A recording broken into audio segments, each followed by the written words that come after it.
What's going on, Wordsway? We back again with another Testimony Tuesday. And today, we have a good friend of me and my wife's. We went to school together. I'm gonna let her introduce herself. I don't wanna, go ahead. I'm Shalise. First off, hello, Wordsway, everybody that's gonna be watching. I'm Shalise, and I'm gonna share my testimony, what God has done in my life, what he's still doing in my life. And hopefully this video touches someone who needs to hear it or somebody that can relate. Definitely. So we know Testimony Tuesday is a great segment because we know that things that we've been through, somebody is going through right now. And with our words of encouragement and our tips and things that helped us get through certain situations, other people can use it for the situations that they're going through. So I'm not gonna take too much of your time up. Whenever you want to start, wherever you want to start, go ahead. You got the floor. So I've always known about God, but my family wasn't really big on going to church and things like that. So my actual understanding was when I was 12 years old. I met a friend. Her name was Diamond. She's now passed, but she introduced me to my church home now. And I was about 12 years old, and that's when, I got informed about Jesus dying and what I need to do about or how to go to heaven and things like that.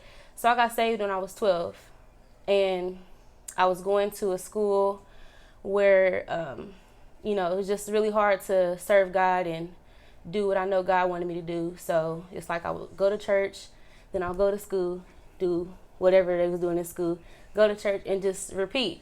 So my salvation was not really important to me at the time because I knew that, hey, I said a few words, so now I'm good.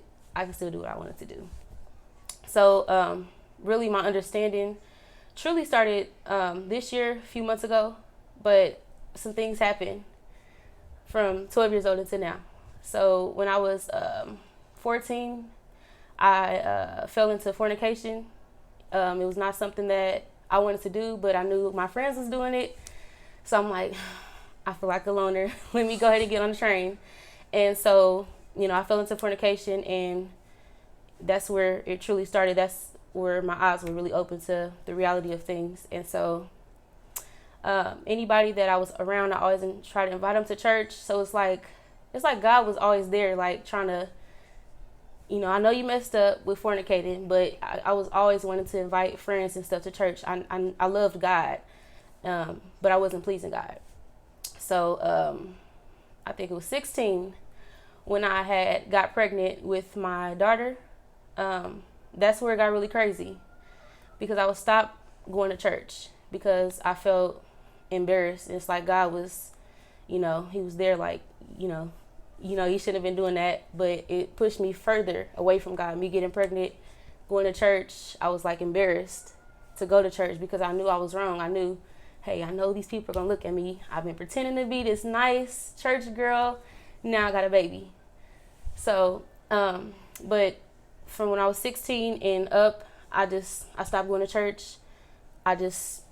Hey, God is not my friend right now. So I stopped going to church, and that's where I said my life got really crazy. Met my kid's dad. We went through the troubles. I was just doing what I wanted to do. I knew nothing. I wasn't worried about God. I was going to work. I was sleeping around, just doing what I wanted to do. I was stealing, and I was stealing so bad, like so bad. I didn't even know I was stealing anymore. It just became a part of my routine. And that's how I was getting by. My mom couldn't afford things, so I'm like, hey, I'm going to get it.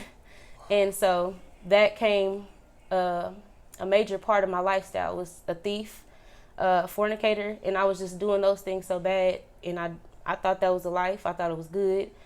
I had a kid. I was just doing what I wanted to do. In the middle of that, I stopped going to school. Had a lot of freedom with my kid's dad, so I was being very disrespectful to my mom. I was in the streets. I would feel like I was grown. I was just doing what I wanted to do. But some things happened after my kid's dad. So I got pregnant with my second child. And I really believe that was the turnaround of my whole life. Me and my kid's dad stopped talking after that, and I fell into fornication with another guy. And this guy was very he was very abusive, and that opened up my eyes. Really, just I feel like God was allowing those things to happen to me because I knew about God all along. It's just that I was living my own lifestyle, and it didn't align with a lifestyle that God wanted me to live. But I still wanted to do what I wanted to do, and I would still pray, thinking that God was listening to me. But He's like, I don't want to hear that. You ain't listening to me. But I kept going, and I fell into fornication with that guy. He was very abusive, and the biggest thing out of the whole relationship, he didn't believe in God. And we would always argue, and like I said, I stopped going to church, and my faith was not where it is now. So he didn't believe in God. So I was just like doubting God at this point, because I'm like, this guy, I really like him. I slept with him. We're in this together. So he don't believe in God. I'm like doubting God, like, maybe God isn't real. Maybe God is this being that's reached 100% of his brain. He say all these crazy things, and we just argue.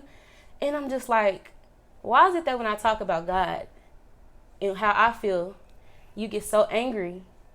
And I would let him talk about what he believes, and it was just a crazy thing. But I'm like, yo, we're not meant to be. And it's just like, I knew God was real. Like, I kept fighting those doubts. Like, no, I know this is what he's saying is not adding up. God has got to be real.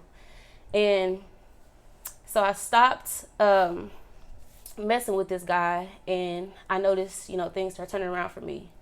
I got my place, and I moved out closer to my church home. But like I said, I was still not going to church, and I was working. I was just living my life, doing what I needed to do, taking care of my kids. I thought I was doing the right things, which I was, but I should have had a priority in the midst of all of that, and my priority should have been God. So I got my place. I'm like, I'm doing what I need to do. I got the money. I got my kids, everything. I'm missing something though, and I knew I was missing something. I'm like, oh, I don't want to go to church. And so it was right around when the coronavirus stuff happened or started. It was just crazy because I call it a coincidence, but I'm like, nah, that was not a coincidence. That was definitely God. I was on break one day at work, and I was looking at my church. I'm like, are they having service? I want to go to church. So I'm like, okay. Started heading back to work, and I ran into a church member. I'm like, dude, I haven't seen you in years. And so he's like, Shalise. I started going back to church. And out of all those years that I wasn't going to church, I just felt so relieved. I felt joy when I walked through those doors. I started crying. I'm like, this is where I needed to be. This is what was missing from everything that I felt like I was doing right. And so, when I was living this lifestyle, do what I wanted to do, Satan really wasn't bothering me, really. He was just like, good job. Do what you're doing. And I was doing that. And so when I started going back to church, it's like we was kind of fighting. I was like losing the battle. But I'm like, hold on. So when I started going back to church, I was listening to the pastor preach and things like that. And it's just like, Satan loves to be in the church, or tries to be in the church. And he was doing just that. I remember, since I haven't been to church in so long, it's like I was doubting the pastor while he was preaching. I was like, nah, this ain't true. And it wasn't me. It was just those thoughts. Just, this ain't true. No, he's not. And literally, I'm like, hold on. Wait a minute. So I was just getting beat up so bad right there in the sanctuary. So bad. And I'm like, no, something's not right. And I remember, like I said, I got saved at 12 years old. But I was 19, I believe. And they always ask before everybody leaves the church, if you don't know where you're going before you die, raise your hand. And I wanted to raise my hand so bad, but I was so embarrassed, ashamed, all of that. I'm like, I don't really know. I know I said it when I was 12, but I know everything that I know right now. So I don't want to raise my hand because I'm embarrassed. But I didn't raise my hand. I went home not knowing where I was going. And I got home, and I said like the longest, biggest, most truest prayer that I've ever said in my life. I became saved that day. I came home. I dropped everything that I was doing, my Bibles, my books, pens, all of that.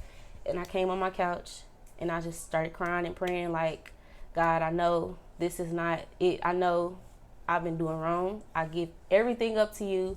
I want you in my life. I know that Jesus died. I said this salvation prayer.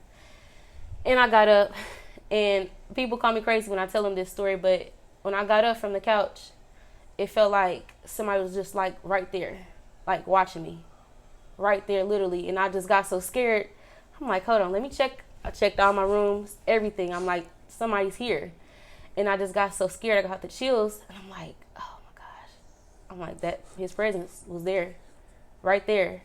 And so my life changed like within months, because once I said that prayer, it's like everything just became so real.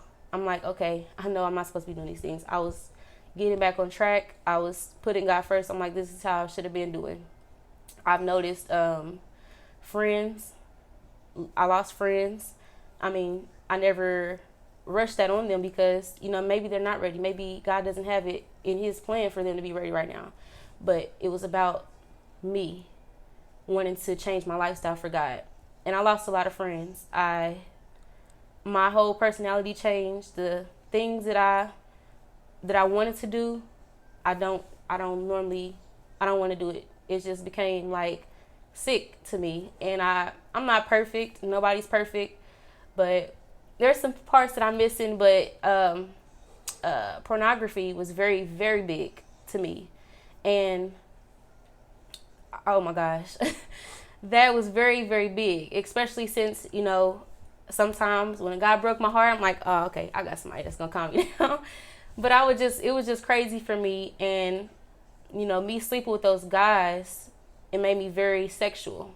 And I was never that sexual in my life ever. But me sleeping with that one guy that didn't believe in God, we literally became a part of each other very quick. And I turned into a sexual being, like really bad. And so my boyfriend now is a nice guy, different, very different. And me being who I was with that guy, I just knew sex. So I wanted to have sex with this guy. That's what I wanted to do. I'm like, that's how I know you love me. And I wanted to sleep with this guy. And he's just like, no. I'm like, well, what's wrong with you? Are you sick or what's going on with you? He's like, I don't want you to think that I like you for that. I'm like, no, something else is wrong. You got something wrong with you. But I slowed myself down and I'm like, you're right. We've only known each other for a month and I'm asking you for sex. I'm asking you for sex. Normally it's men asking women for sex. But I'm like, I need to slow down. I don't want to mess this up. And I'm still talking to him now, but he was a very big influence on my life now. A very good role model to my children and to me as well. He's a little older, but he's deeply involved in church. And that's what really stuck out about him, because he took me out on a date one day and God came up. I'm like, wait a minute. What the? Ding, ding, ding, ding, ding, ding, ding. Normally it's me talking about the guys or my friends about guys. So I'm like, I called him church boy. I said, Mom, I got me a church boy. And so he's a good guy, and he's a very big influence on who I am right now too, as far as a woman. But I'm just very thankful that God is, delivering me from those things, because I literally just see so much of it, and I'm like, wow, that was my part-time job. I had a job full-time, but that was my part-time job. Doing those things, I made it a priority to get up and make a twerk video. A lot of people work at the twerk industry these days. But I was worried about looking good, how I look to dudes, and just being I don't know what I was being, but I'm just so blessed that God is delivering me from those things. And it was a journey, like literally that journey, everything just changed, shifted, and within 6 months, I believe half of the year. And I'm like, that was a big change, and I'm blessed. that I've went through all those things. I'm not embarrassed by any of it. I'm not embarrassed at all. I would have been embarrassed if I wasn't right. But I know this will help somebody. And I know that there is some things that we can't just do on our own. We have to have God to help us from those things. I was always saying, hey, I'm going to try to be a better person. Never tried to be a better person in releasing some of those sins. I was trying to become a better person for myself, but I would always fail. But I should have been trying to be a better person for God and letting Jesus intervene in our relationship. And that's pretty much all of my testimony. Well. I applaud you. I gotta give you some on that. I applaud you. That takes a lot to, tell what you've been through, the decisions you've made, and you know what I'm saying. But like you said, where you stand and who you stand in, it gives you strength to be able to tell it and not be ashamed, because that's once who you were, but now you're a different person. You're changing. And for those of you who watch my testimony, that was like pretty similar. That was a similar testimony. That was a real similar testimony. So I just got I think about 3 questions I just got to ask you. So question number 1 is, we all know that like we God brings us to a breaking point before he can fully transform us, and before we can fully accept him in our heart and live for him, he takes us to a breaking point. Would you say that the guy you were with was your breaking point, or was there something else within your life, or multiple things in your life working together to break you down to a point to where you felt that you had no other place to turn but God? That's a good question. My mom asked me that question. I didn't know. I'm just like, I just needed to go back to church. Right. But like, I was very disrespectful to my mom. Me and my mom bump heads like every single day. And, she admitted she wasn't, in church how she should have. And, that's how kids go astray and things like that. But I just feel like it was really my mom, and she's still learning in Christ and she's new. But we would get into it a lot. And it was just that she was learning about God and I was still living how I want to. So she would say some things and I'm fighting her like, no, you're wrong. Right. You're wrong. Right. And then I would go in my room like, God, she's right. So I feel like it was that, because I'm like, I wasn't living a good lifestyle. And she not too long ago was not. But she's learning. So now she's trying to, and it's like, I've always argued with my mom, so I'm like, I need to listen to her. Right. But I feel like it was my mom that really got me to that point, because I know she was seeing what I was doing. Now she was aware of what was going on. So I feel like my mom. Right. Okay. For somebody who's like in a situation that you was in, maybe pregnant, or like just knowing that they're not living a lifestyle but still continuing to live in it, what advice would you have for them, or what tips would you have for them to pull themselves, or you get themselves in the right positioning to be with God? That's a good question. So I just feel like really prayer, a very sincere prayer, and normally I pray for a long time.